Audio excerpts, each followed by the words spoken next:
Selamat datang di Alur Donghua. Kali ini Mimin akan cerita novel The Crown, Emperor of Eternity. Sebelum mendengarkan, jangan lupa subscribe, like, komen, dan share ya, biar Mimin tambah semangat. Selamat mendengarkan. Melanjutkan episode sebelumnya, jurang dewa dan iblis Netherworld ini sangat berbahaya. Mungkinkah ada tempat seperti ini di bawahnya? Cukuangseng mengangkat kepalanya untuk menatap ke langit. Tatapan matanya seakan menembus lapisan ruang angkasa yang gelap. Sepertinya ada lebih dari sekedar pilar batu di sini. Dia menggelengkan kepalanya dan terus berjalan maju. Semakin dia menyelusuri, semakin ia menemukan beberapa keanehan. Di tempat terpencil ini, di luarnya dikelilingin pilar-pilar batu, dan di dalamnya terdapat batu-batu persegi besar seperti batu nisan. Yang paling mengejutkan adalah terdapat 32 pilar batu di luar, dan tepat 72 batu persegi di dalam. 36 ini dan 72. Kedua angka ini cocok dengan angka Tianggang dan Disa. Apakah ini kebetulan? Mata Cukuangseng menampakkan ekspresi terkejut. Dia makin merasa ada yang tidak biasa di sini. Ketika dia mengamatin lagi dengan seksama, susunan batu-batu besar dan pilar-pilar batu itu, dia terkejut karena batu-batu besar dan pilar-pilar batu itu tampak membentuk semacam formasi. Akan tetapi, pada saat ini, formasi tersebut seharusnya belum diaktifkan, sehingga ia dapat bergerak bebas. Apa sebenarnya tempat ini? Dan mengapa dibangun di bawah jurang dewa dan iblis Netherworld? Saat ia mengamati lebih dalam, ia merasa tempat ini semakin tidak biasa. Seolah-olah menyembunyikan rahasia yang mengejutkan. Saya tidak tahu mengapa kunci ini membuatnya gerakan aneh. Cukuangseng mengatakan kedua telapak tangannya dan menatap kunci yang tertanam di tulang dada dengan ekspresi aneh di wajahnya. Kunci ini tampaknya memiliki hubungan yang tidak biasa dengan tempat ini. Apa hubungannya? Dia melihat sekeliling untuk mencoba mencari alasannya. Namun sayang, sekeras apapun ia berusaha, ia tidak dapat menemukan sumbernya. Seakan-akan semuanya hanyalah ilusi. Apa yang sedang terjadi? Cukuangseng tiba-tiba diselimuti kabut yang membuatnya merasa sangat tidak nyaman. Pada saat ini, tulang di dada di tangannya tiba-tiba bergetar, menarik perhatiannya. Saat berikutnya, dengan mata yang terkejut, tulang dada itu perlahan terlepas dari tangannya dan melayang di atas tanah tandus ini. Tidak lama kemudian, seberkas cahaya melesat keluar dari kunci di tulang dada itu, lalu menyatu dengan batu-batu besar dan pilar-pilar batu di segala sisi. Melihat pemandangan ini, raut wajah Cukuangseng tiba-tiba terkejut. Dan dia samar-samar merasakan bahwa sesuatu yang besar akan terjadi. Bumi tiba-tiba berguncang hebat. Suara gemuruh rendah bergema di tanah tandus ini. Suasana liar kuno meresap dengan tenang. Badai pasir yang bergejolak di sekitarnya berangsur-angsur mereda, menampakkan langit yang cerah. Akan tetapi, meskipun dunia telah kembali jernih, batu-batu besar dan pilar-pilar batu mulai bergetar hebat. Dan pasir serta batu-batu yang lapuk terus berjatuhan, lalu menghilang ke dalam bumi. Lambat laun, batu-batu besar dan pilar-pilar batu mulai berubah bentuknya. Dan dunia di depan mata mengalami perubahan yang mengguncangkan. Pada saat ini, batu-batu besar telah berubah menjadi batu nisan hitam. Batu nisan itu tingginya ratusan kaki, penuh dengan jejak perubahan waktu. Auranya seberat gunung terpancar darinya, membuatnya merasa tertekan. Dan di sekeliling batu nisan itu, bertumpuk-tumpuk tulang kering yang tak terhitung jumlahnya. Semuanya menghadap ke batu nisan, seakan-akan sedang mempersembahkan kurban kepada sesuatu. Cukuangseng menatap tulang-tulang kering itu. Raut wajahnya tiba-tiba terkejut, dan dia merasakan hawa merinding. Karena dia benar-benar merasakan jejak energi iblis yang tersisa dari tulang-tulang kering ini. Roh-roh iblis ini sungguh menakutkan. Sekalipun hanya ada sedikit dari mereka, tekanan yang mereka bawa kepadanya jauh lebih besar daripada tekanan-tekanan roh-roh iblis yang mengerikan itu. Ia tidak dapat membayangkan betapa mengerikannya tulang-tulang mati ini semasa hidup mereka. Tidaklah berlebihan jika dikatakan bahwa mereka adalah dewa iblis. Banyak sekali tulang kering di sini. Cukuangseng melihat satu tulang kering saja sudah cukup untuk mengejutkannya. Dan di bawah batu nisan ini ada ribuan tulang kering. Apa sebenarnya yang terjadi di sini saat itu? Katanya dengan suara putus asa. Ribuan tulang melambangkan ribuan raja iblis yang tak tertandingi dengan tingkat kultivasi yang mengerikan. Namun kini semuanya telah gugur di sini. Semua hal ini sangat mengejutkan Cukuangseng. Tapi semuanya tidak berhenti di situ. Ketika Cukuangseng melihat batu nisan dan menuju pilar batu di luar, keterkejutan di wajahnya menjadi lebih intens. Pada saat ini, pilar-pilar batu tersebut telah berubah menjadi pilar emas yang bersinar dengan cahaya kemasan. Aura yang sangat suci menyebar secara bertahap menyelimuti dunia ini. Kesucian aura ini tidak ada bandingannya dengan dewa yang dilihatnya di makam spiritual hari itu. Jarak antara keduanya ibarat jarak antara kunang-kunang dan bulan yang terang benderang. Satu lagi berkumpulan tulang kering. Mata Cukuangseng menjadi lebih fokus saat melihat ke arah bagian bawah pilar emas. Di sana, dia melihat tumpukan tulang kering lagi. Perkiraan kasar jumlah tulang kering di bawah pilar emas ini tidak kurang dari jumlah tulang yang berada di bawah batu nisan hitam. Bedanya, tulang-tulang di bawah pilar emas ini tidak mengandung energi iblis, melainkan memancarkan aura suci yang membuat orang ingin memujianya. Tulang-tulang ini juga sangat kuat saat mereka masih hidup. Mereka pastilah praktisi yang tak tertandingi di seluruh dunia ini. Cukuangseng menarik nafas dalam-dalam, dan gelombang keterkejutan besar muncul di dalam hatinya. Dia sungguh tidak dapat membayangkan bahwa begitu banyak tokoh besar yang meninggal di tempat terpencil seperti itu. Apa yang tersembunyi di balik semua ini? Jurang Netherworld yang konon belum pernah dimasuki oleh siapapun, ternyata menyimpan pemandangan yang begitu mencenangkan. Mungkinkah di masa lalu pernah terjadi pertempuran brutal di sini? Cukuangseng hanya bisa menebak dalam hatinya.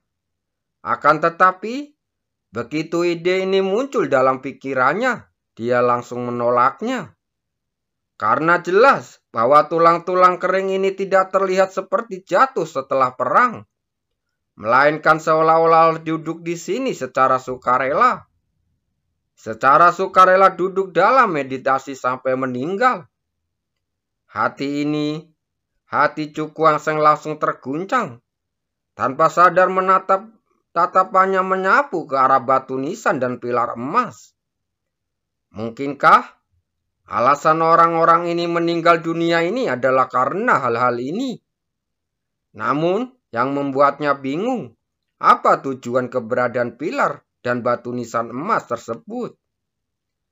Ia tidak mungkin percaya bahwa sesuatu yang menyebabkan banyak praktisi top meninggal dunia dengan sukarela itu bukanlah sesuatu yang biasa saja. Pasti ada rahasia yang tersembunyi di antara batu nisan dan pilar emas ini. Hanya saja dia belum menemukannya. Saat keraguan Cukuangseng bertambah kuat, tulang dada mulai bergetar lagi, memancarkan cahaya yang lebih kuat. Cahaya kuno menyebar, dan dunia berangsur-angsur berubah. Pemandangan yang menakjubkan pun muncul. Apa ini? Di udara, cahaya kuno melonjak, dan ruang tampak beriak. Suatu gambaran yang amat kabur, seolah telah menembus tahun-tahun yang tak terhitung jumlahnya. Dan muncul ke dalam zaman kuno. Dalam sekejap, suasana tragis memenuhi dunia itu. Dan suara pertempuran yang tak terhitung jumlahnya terdengar. Cukuangseng langsung terkejut. Dia melihat pemandangan di depannya. Seluruh tubuh dan pikirannya sangat terpengaruh. Meskipun gambar-gambar itu sangat buram, dia dapat melihat samar-samar bahwa di suatu tempat di langit ada sosok-sosok yang tak terhitung jumlahnya berdiri di udara. Dan aura mengerikan terpancar dari ruang di sekitarnya. Di seberang sosok-sosok itu, ada pula sosok-sosok yang tak terhitung jumlahnya berdiri di udara. Dan aura mereka mengagumkan tak kalah dari yang sebelumnya. Konfrontasi antara kedua belah pihak tidak berlangsung lama. Sebelum pertempuran brutal tiba-tiba pecah. Tokoh-tokoh kuat yang tak terhitung jumlahnya saling menyerbu dan bertarung dengan sengit. Tidak seorang pun tahu berapa lama pertempuran ini berlangsung. Seluruh dunia hancur, gunung-gunung runtuh, sungai-sungai dan lautan berhenti mengalir, dan ruang angkasa terkoyak menjadi retakan-retakan gelap akibat gelombang kejut yang dahsyat. Angin yang sangat dingin menyembur keluar, menyapu seluruh dunia yang hancur ini. Gambar itu tiba-tiba berhenti pada saat ini, lalu menghilang sepenuhnya. Sebaliknya, titik-titik cahaya yang tak terhitung jumlahnya muncul, lalu berubah menjadi garis-garis huruf kuno. Jika para dewa tidak memiliki kebajikan, manusia akan membunuh mereka. Jika para Buddha tidak memiliki hati, maka iblis akan menghancurkan mereka. Segala sesuatu di dunia ini akan bertahan selamanya. Dan tidak ada seorang pun tidak ada dewa, tidak ada Buddha. Dan tidak ada iblis yang dapat berada di atas semua makhluk hidup. Pikiran Cukuangseng langsung terguncang. Seolah-olah suara kuno yang tak terhitung jumlahnya bergema di dalam hatinya. Setelah sekian lama, dia perlahan sadar kembali dengan ekspresi terkejut muncul di matanya. 72 batu nisan ini sebenarnya adalah batu nisan iblis. Ia bergumam sambil melirik batu nisan hitam yang tingginya ratusan kaki itu. Menurut informasi, pilar ini terbuat dari esensi daging dan darah dari Raja Iblis yang tak terhitung jumlahnya. Mereka mengandung kekuatan yang tak terbatas, cukup untuk mengguncang langit dan bumi. 36 pilar emas ini seharusnya menjadi pilar dewa. Cukuangseng mengalihkan pandangannya saat menatap pilar-pilar emas tersebut. Mirip dengan asal-usul batu nisan hitam, pilar-pilar suci ini adalah objek suci yang dipadatkan dari esensi darah dan daging, yang dikorbankan oleh para dewa yang tak terhitung jumlahnya. Mengapa para dewa dan iblis melakukan hal-hal tersebut? Cukuangseng merasa bingung. Dalam gambar buram sebelumnya, ia tampak melihat para dewa dan iblis bergabung untuk menghadapi sekelompok dewa lainnya. Apa alasan dibalik ini? Chukwuaseng menjadi semakin bingung saat memikirkannya.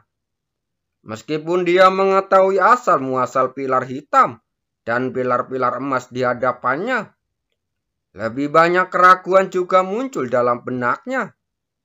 Ia semakin merasa bahwa ada rahasia yang luar biasa yang tersembunyi pada setiap apa yang dilihatnya. Ada penggerakan lagi. Ekspresi wajah Chukwuaseng tiba-tiba bergetar. Dia menatap tulang dada putih itu. Sinar cahaya kuno melesat keluar darinya, lalu berubah menjadi karakter kuno yang tak terhitung jumlahnya, yang melayang di udara. Begitu tulisan kuno ini muncul, mereka tersusun dalam pola teratur, membentuk sebuah tulisan sesuatu. Ini adalah seni bela diri yang menantang surga. Ekspresi Chukwuaseng langsung terkejut. Sorot matanya menjadi lebih tajam. Apa yang terekam dalam aksara kuno tersebut ternyata merupakan seni bela diri yang menantang surga yang selalu diimpikannya. Sepertinya tebakanku sebelumnya benar, katanya penuh dengan kegembiraan. Seni bela diri yang menantang surga ini benar-benar tersembunyi di dalam tulang dada ini. Tetapi apa hubungan seni bela diri ini dengan benda-benda di depan ini? Mengapa tulang dada menyembunyikan ilmu bela diri ini? Mampu memindahkan batu nisan dan pilar emas di sini. Meskipun dia pernah bersentuhan dengan seni bela diri yang menantang surga ini, dia belum memiliki kesempatan untuk memahaminya. Jadi, dia sangat berkurang memahami banyak hal di dalamnya. Apakah ini kata-kata? Matanya tertuju pada baris terakhir dari tulisan kuno itu, dan hatinya langsung terkejut. Bisa mengelola tubuh iblis, dan Tianggang menghancurkan tubuh dewa. Teriakan kaget keluar dari mulutnya. Dari keterkejutan terakhir, ia dapat mengetahui bahwa seni bela diri ini terbagi menjadi dua bagian, yaitu kultivasi tubuh iblis Disa dan tubuh penghancur dewa Tianggang. Dan yang paling mengejutkan adalah jika seseorang ingin mengelola tubuh iblis atau tubuh penghancur dewa, seseorang harus menyatukan pilar-pilar batu nisan ini dan pilar dewa ke dalam tubuh mereka untuk mendapatkan kekuatan fisik yang benar-benar kuat. Jika tidak, kekuatan seni bela diri ini akan berkurang beberapa tingkat dan tidak akan dapat mengeluarkan kekuatan aslinya.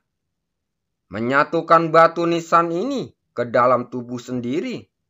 Chukwuaseng menatap batu nisan yang berukuran ratusan kaki itu, dan sudut mulutnya langsung berkedut. Ini tampaknya agak tidak masuk akal baginya. Bagaimana dia bisa menyatukan benda sebesar itu ke dalam tubuhnya?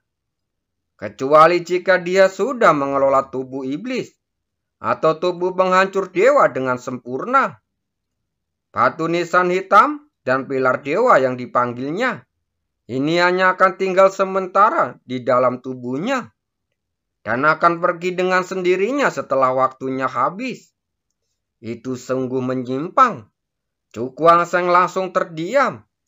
Dalam proses berlatih seni bela diri ini, dia tidak tahu harus beberapa kali menyatukan batu nisan atau pilar dewa ke dalam tubuhnya. Rasa sakit yang ditimbulkannya mungkin tidak terbayangkan.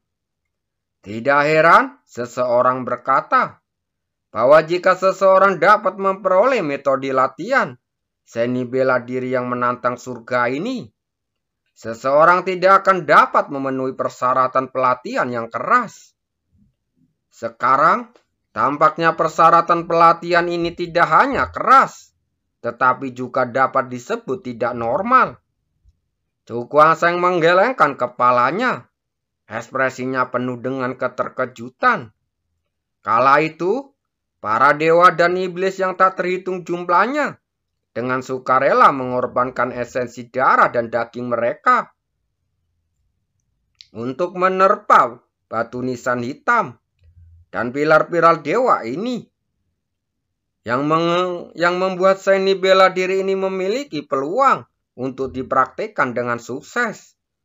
Kalau tidak, bahkan jika seseorang dapat memperoleh metode kultivasi ini, mereka tidak akan mampu menyatukan begitu banyak batu nisan hitam dan pilar dewa sekaligus, dan pada akhirnya akan sia-sia. Cukuang Seng sangat takjub. Dia menatap metode pelatihan seni bela diri itu.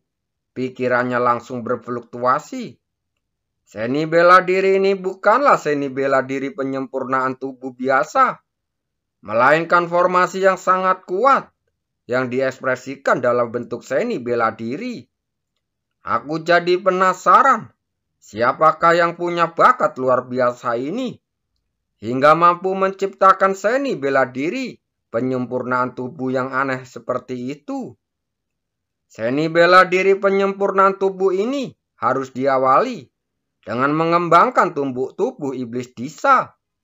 Hanya ketika kultivasi tubuh iblis telah sempurna, seseorang dapat memulai kultivasi tubuh dewa penghancur Tiangkang.